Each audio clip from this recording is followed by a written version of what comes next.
दोस्तों नमस्कार। हमारे YouTube चैनल पंकज मिश्रा आप तक भी आप सभी का स्वागत है। और आज इस टॉपिक पर चर्चा होने जा रही है, यदि नरेंद्र मोदी फिर से सरकार बनाने में कामयाब होते हैं और बीजेपी अपने दम पर पूर्ण बहुमत 272 का आंकड़ा पार करती है तो देश में कौन सा नया खेल होगा या कौन से नए परिवर्तन होने वाले होंगे, तो मैं इस पर चर्चा करूँगा।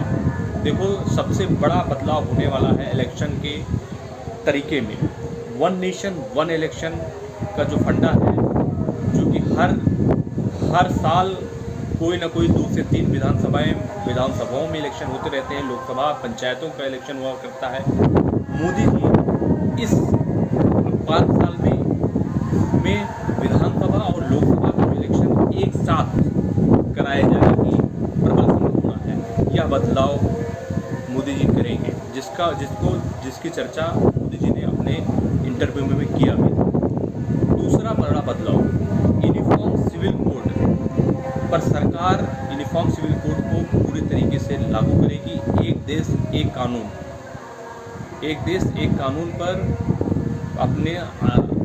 इस पर सरकार कदम उठाएगी और इसको यूनिफॉर्म सिविल कोड को लागू करेगी। 2 बदलाव हो चुके।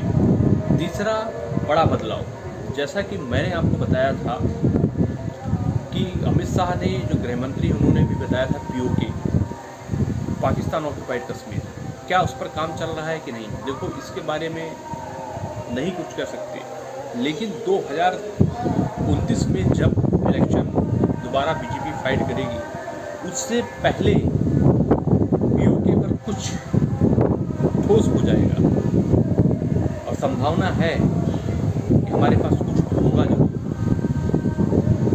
और सबसे बड़ी इम्पोर्टेंट बात, सबसे महत्वपूर्ण बात यह है कि जैसे कि अब नई संसद बन चुकी है और नई संसद में हिंदू परंपरा के अनुसार, हिंदू तौर तरीके से आपने देखा कि संत महात्माओं का वहाँ पर जमघट लगा था जब नई संसद का उद्घाटन हुआ, और हिंदुत्ववादी शासन की झलक वहाँ पर साफ दिखाई दे रही थी। तो पुरानी संसद की परंपरा, पुराने संसद के नियम, पुराने संसद के कायदे खत्म हुए और नए संसद में हिंदुत्व की झलक अगले 5 साल में आप देखेंगे और कुछ बड़ा होगा। इस पर एक आखिरी कील भी मारी जाएगी, यह आप समझ गए। सबसे महत्वपूर्ण बात, देश में प्राइवेटाइजेशन बहुत तेजी से होगा, क्योंकि मोदी जी ने कहा है कि देश को लास्ट में टॉप 3 इकोनॉमी बनाना है। टॉप 3 इकोनॉमी बनाने के लिए केवल एक तरीका है, प्राइवेटाइजेशन, क्योंकि प्राइवेटाइजेशन से सरकार की जिम्मेदारी किसी संस्था पे ख़त्म हो जाती है, और यदि वह संस्था प्रॉफिट में होती है तो सरकार को टैक्स दिया जाता है, सरकार के टैक्स और सरकार की तिजोरी भरती है, और इससे विकास के काम, इंफ्रास्ट्रक्चर के काम बड़ी तेज़ी के साथ होते हैं। तो प्राइवेटाइजेशन बहुत तेज़ी के साथ होगा, जिसका सिग्नल आपने इस लोकसभा में देखा कि अग्निवीर जैसी योजना सेना पे लागू किया गया। अन्य विभागों में भी इसके लागू होने की प्रबल संभावना है, और मेरे अपने अंदाजे हैं। देखो, सैम पित्रोदा ने कहा कि उन्हें एक कानून बहुत पसंद आया कि अमेरिका में जो 55% तो वह व्यक्ति ले जाता है और 45% प्रॉपर्टी सरकार ले जाती है, अगले वंश में वह ट्रांसफर नहीं होता है। तो वो 45% जो प्रॉपर्टी सरकार ले जाती है, उससे सरकार गरीबी को दूर करती है।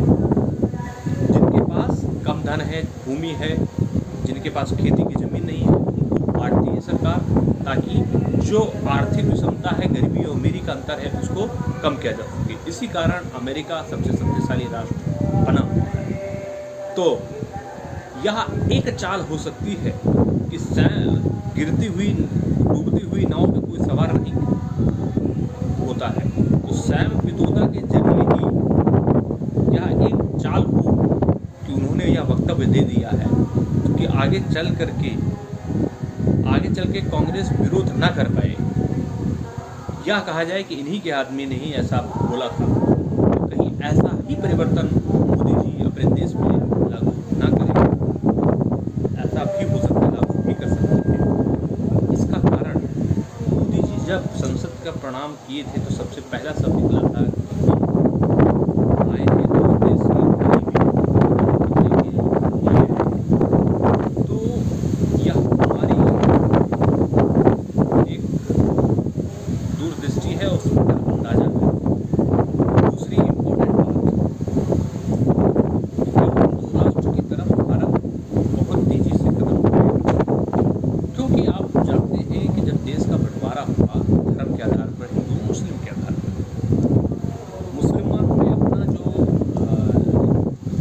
भाग था वो ले लिया और पाकिस्तान बनाया।